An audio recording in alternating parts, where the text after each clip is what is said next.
Hello, and welcome back to the first live session in quite some time. It's been a while since I've hopped on live to talk to you. We're currently streaming on Facebook, LinkedIn, and YouTube. Before I get started, just wanted to put a little shout out. If you are looking to leave any comments or queries, please do, but make sure that you turn on permission for StreamYard so I can see your name, preferably. Okay, so just quick then. Today I am talking about networking and how you can use networking to grow your business. I often get asked how I scaled my business so quickly. I left full-time work for a part-time job in the beginning of 2020, and by the end of 2020, I left my part-time job.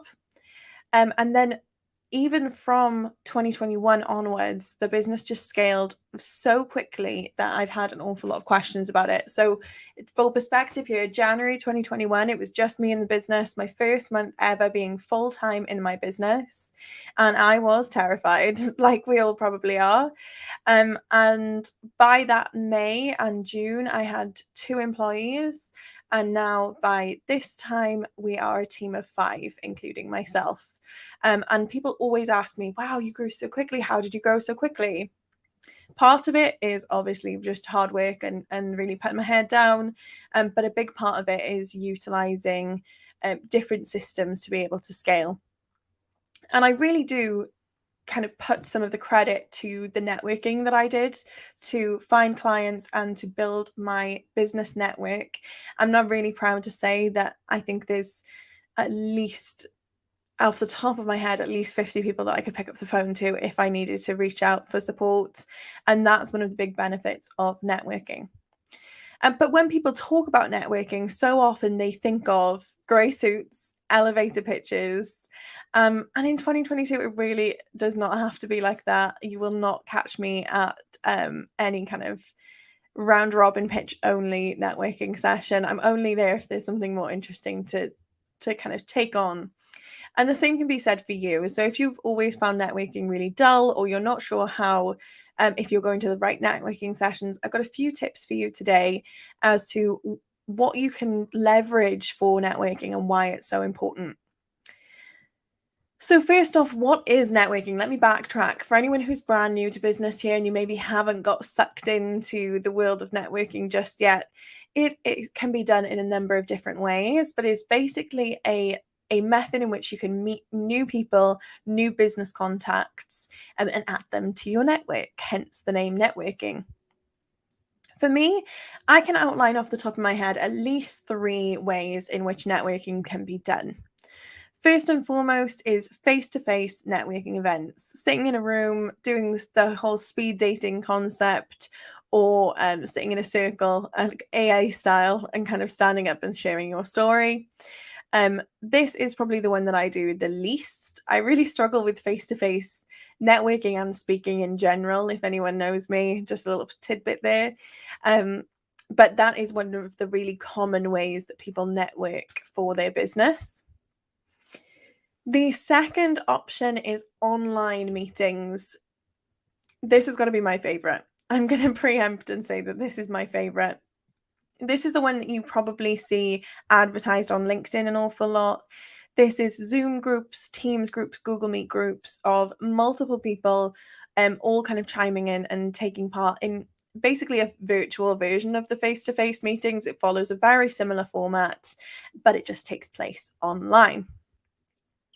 But I have another one. Typically, this is where people stop when they talk about networking. I actually have an additional type of networking that I consider, and that is actually LinkedIn outreach and one-to-one networking. So when I talk about this, some people are a little bit like confused and perturbed that, hey, that's social media, that's not networking. But for me, I really do utilize the messaging features, the chat features, the comments on LinkedIn to be able to start conversations and build my network. So I don't see how it could be considered anything other than networking.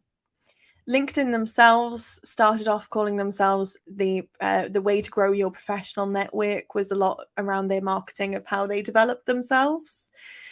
So for me, that's a huge piece to how I network, and something that I really recommend that you do if you don't already. So now you know that what networking can consist of, I just want to share the benefits of why you should do it, so that I can convince you before I even get started on the how.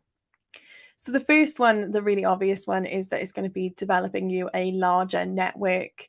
And within that, you probably are going to come across some potential customers for yourself, for your new business, to help yourself scale and build some of that client base.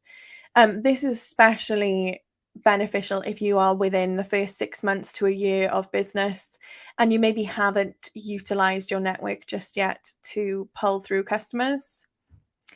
But this network, they might not always become customers. So the other benefit is that you are going to have supporters. The people within your network quite often become acquaintances, friends, and business contacts. Um, they are going to be the ones most likely to hand over referrals for you. They are also going to be the ones most likely to be kind of commenting and giving you engagement on your social media posts.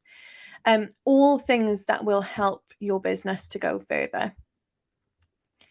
And finally, the people in your network can act as a support to you. I am definitely of the belief that business can be a lonely place. It can be really, really tough to get up and started on your own and know where you're going and what to do if you've never done it before. So building out your business network will mean that you now have a huge range of people in front of you who can support, hold your hand, say, yeah, I've been there too, when you're having a tough time, especially when you are struggling with any of the downsides of business. Maybe you've had some clients leave, maybe you've had some clients act appallingly towards you, and you just need someone to kind of lay your shoulder on. And one of the things that I've always struggled with the most, and that I hear lots of other business owners reflect, is that friends and family don't quite get it. They can try and offer their support and try and say that they understand, but it's a very unique experience to be running your own business. The people that you network with get it. They run their own businesses too. They probably have been in your shoes at some point, especially if they've been running for a while.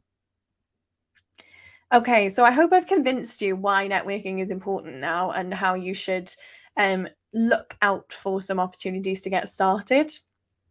I'm just going to share a couple of tips with you for best practice in terms of networking. The first thing I'm going to mention is targeting the right people. So for me, I work with online business owners primarily. I work with a lot of coaches, a lot of online business owners. If I were to go to a space like, let's say, for example, a lot of the BFN meetings are very like bricks and mortar based. A lot of networking meetings that are focused on being local are very bricks and mortar based. They'll be about bringing in businesses from the local community and letting everyone connect. And although that's great for the latter, for finding people to support you, it's really not going to benefit you in terms of getting potential customers, at least in my example here. So finding a network of people that are similar to you or similar to your ideal customer is what I would say to look out for when you're joining a network. If you are looking for a networking group to come along to and join, I am running a networking event on the 8th of July called the Monthly Meetup. This is something that I do monthly typically. It is a networking event that focuses on connection instead of trying to pitch and sell to each other. And it is focused for online business owners. So if you're a solo entrepreneur or somebody who's basically your business is on your computer and you can kind of take it with you, then please do feel free to come along. The link is in the description for this video so that you can register and join. And with this in mind, I just wanted to point out that this might not be the space for you. I would love for you all to come, but if you're hearing this and thinking, yeah, but you're not my niche and you're not like me, then this might not be the event for you. have a look around. Use things like the LinkedIn events chat or the Eventbrite website to shop around and find events that you think would be beneficial and that you think are more suited to you. The other thing to consider when you're networking is kind of the quantity in which that you attend. Something that I see an awful lot is people kind of oversubscribing. Maybe they go to a networking event a day. In some cases, maybe they go to 2 or 3 a week. I would say that there's a bit of back work that's needed after a networking event. So make sure that you're not biting off more that you can chew and that you're able to follow the next step really efficiently. So the next step is making sure that you're following up. If you are attending a networking event, you should be jotting down the people that you want to connect with. I always have a piece of pen and paper next to me, and if anyone feels like a good fit personality-wise or as a potential customer, I jot down their name and I will go and look them up on LinkedIn afterwards. A lot of these events will also offer, they'll kind of ask everyone to share their details in the chat and say save the chat at the end so that you can make that job a little bit easier. And have conversations with these people. Don't just meet them in a networking meeting once and never get in touch again, because that is when you will see frustration and you'll see things not add up. So make sure that you're getting on one-to-one calls with people after the fact. Make sure that you're commenting and messaging each other on LinkedIn to see how they're doing and keep in touch. And this is honestly, the hardest bit when it comes to networking. Making sure that you're really organized around that is tough. I would recommend having something in terms of a system to keep track of your networking contacts and your sales contacts in general. Anyone that you're looking to connect with within your business, you should just make sure that you've got jotted down on either a CRM, a spreadsheet, or some kind of sales pipeline so that you know who you should be regularly getting it back in touch with and re-engaging. And on that, we will be covering some more details around digital sales in the future. It's something that I love talking about, so I'm not going to dive in too deep on that topic. I just wanted to mention it if you're worrying about networking. And finally, then, just one last point that I wanted to mention before I sign off on today's live is actually measuring the success of your networking efforts. I think an awful lot of us will go, oh, it's free networking. Why don't I sign up? But I really want you to consider when you're networking, it being any other marketing activity. You need to have some sort of idea of what the return on investment is for you, whether that's brand awareness or whether that's custom that's brought through the door. And for me, typically, I will jot down roughly how long it takes me to kind of prep for and attend and do the follow-ups of a networking meeting. And even if it's free, it can take up to 5 or 6 hours of my time, if not more, depending on the amount of people in the room, the amount of one-to-ones that you do. And if that free networking event is taking up, say, 6 hours of your time, then it's really, really tough to justify nearly a full day out of the office. But a 1 hour free networking session sounds really easy to justify. So make sure that you're keeping your time in mind and your money for any of the networking events that offer a sign-up fee that you have to kind of pay to join or that you have to pay to attend individual meetings. Just keep an eye on and keep track of those finances in the same way as you would any other spending in your business and see whether it comes back. Typical return on investment for networking in my research previously has been that it should be approximately 3 times the spend.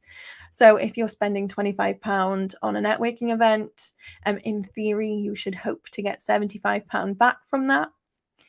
That being said, for businesses like myself, where it's service-based, it's maybe a little bit more expensive than that, than the attendance of a networking meeting. It's just totting up how much you've spent on networking through the year and kind of having that as a category in your spreadsheets and your accounting so that you can look back and see, was this a valuable investment or should it be best used in a different marketing effort? Okay, and that is it for me for today. I just wanted to give you a quick rundown of marketing itself, of networking itself. Sorry, I'm so used to talking about marketing. There's a Freudian slip for you. Um, yeah, I'm so used to talking about networking itself. I just wanted to hop on and share the details about what you can expect, what you should look out for, and how to scale your business. Because honestly, for me, this was hand on heart the way that I took my business from 0 clients to at least the first 10. And if you're somebody who's done that, you've networked loads and you've done really well, and now you're finding difficulty with, you can't take it any further. You've brought those people in, the first 10, you feel like you've exhausted your network. I want you to consider that you may have. I love networking for growing a business, but I do think that there's a certain point that you reach where networking becomes not obsolete, but that it starts to become tired. Those contacts have been used as much as they possibly can be. And this is an activity of just staying in touch rather than generating new clientele. So consider, if the networking is the only marketing that you do for your business, is the only connection with other people, whether it's time to get involved in something like email and social media marketing. If that is the case, please do get in touch with myself and the team at Red Digital. We'd be more than happy to help you transition away from networking and into marketing directly. Thank you very much for joining me. I will see you again soon.